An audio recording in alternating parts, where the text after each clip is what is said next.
तो माननीय शिक्षा मंत्री जी ने इसका संज्ञान लिया, इसका धन्यवाद। और तो सबसे पहला प्रश्न यह है कि इसकी आवश्यकता क्या पड़ी।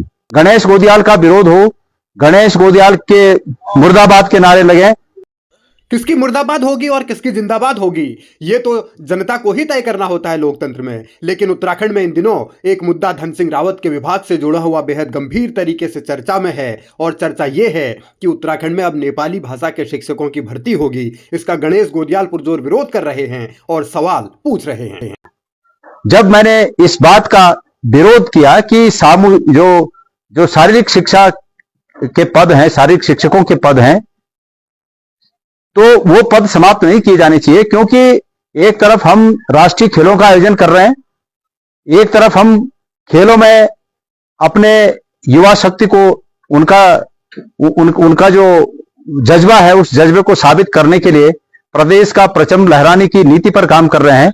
और सेम उसी समय शारीरिक शिक्षकों के पद को समाप्त कर दिया जाना उचित नहीं होगा। और उसी के सापेक्ष उनको समाप्त करके नेपाली भाषा के शिक्षकों का नई भर्ती करना, मैं इस बात से सहमत नहीं हूं और अभी भी नहीं हूं मैं। तो माननीय शिक्षा मंत्री जी ने इसका संज्ञान लिया, इसका धन्यवाद। और संज्ञान लेने के बाद उन्होंने प्रशासनिक स्तर पर क्या निर्णय लिया इसकी जानकारी नहीं है, लेकिन राजनीतिक स्तर पर इसकी जानकारी है कि कुछ अपने लोगों को यह कहा कि गणेश गोदियाल के खिलाफ प्रदर्शन किए जाएं। मैं शिक्षा मंत्री जी का धन्यवाद ज्ञापित करना चाहता हूं और कि उन्होंने मेरे बयान का संज्ञान लिया। और राजनीति में विरोध तो होते रहता है, कोई बात नहीं है। गणेश गोदियाल का विरोध हो, गणेश गोदियाल के मुर्दाबाद के नारे लगे, कोई फर्क नहीं पड़ता। उत्तराखंड जिंदाबाद रहना चाहिए।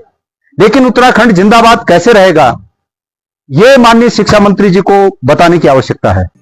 डबल इंजन की सरकार राष्ट्रवाद की बात करती है। भारतीय जनता पार्टी राष्ट्रवाद के मुद्दे को खूब उछालती है। लेकिन नेपाली भाषा के शिक्षक उत्तराखंड में भर्ती क्यों किए जा रहे हैं इसका जवाब अभी तक आया नहीं है। इसीलिए सवाल पूछे भी जा रहे हैं और आरोपों की बौछार भी हो रही है।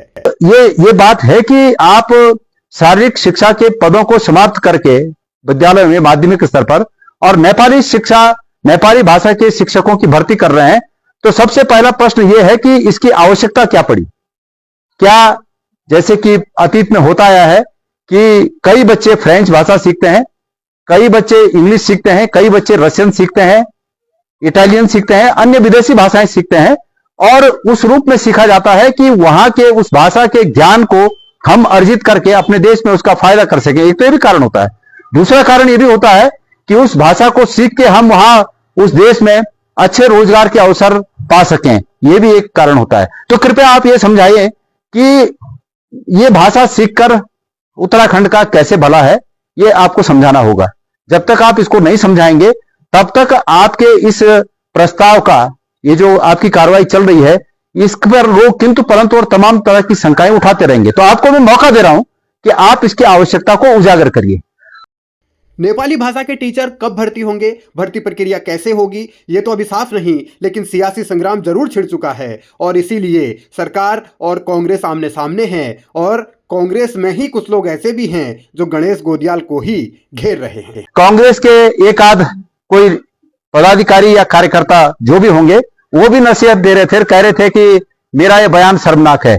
मैं उन्हें कहना चाहता हूं कि शर्मनाक उस कृत्य के लिए, समझाना चाहता हूं मैं उन्हें, शर्मनाक उस कृत्य के लिए कहा जाता है जिस कृत्य से समाज में लोग नाक भौं सिकोड़ें, समाज में लोग कानाफूसी करें, उसके लिए यह शब्द लिखा जाता है।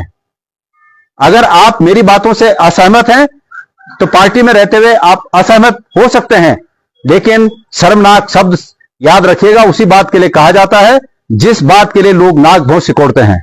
तो ये मैं आपसे कहना चाहता हूं और मैं निवेदन करना चाहता हूं शिक्षा मंत्री जी से कि इस पर वो सामने आए, मुख्यमंत्री जी सामने आए।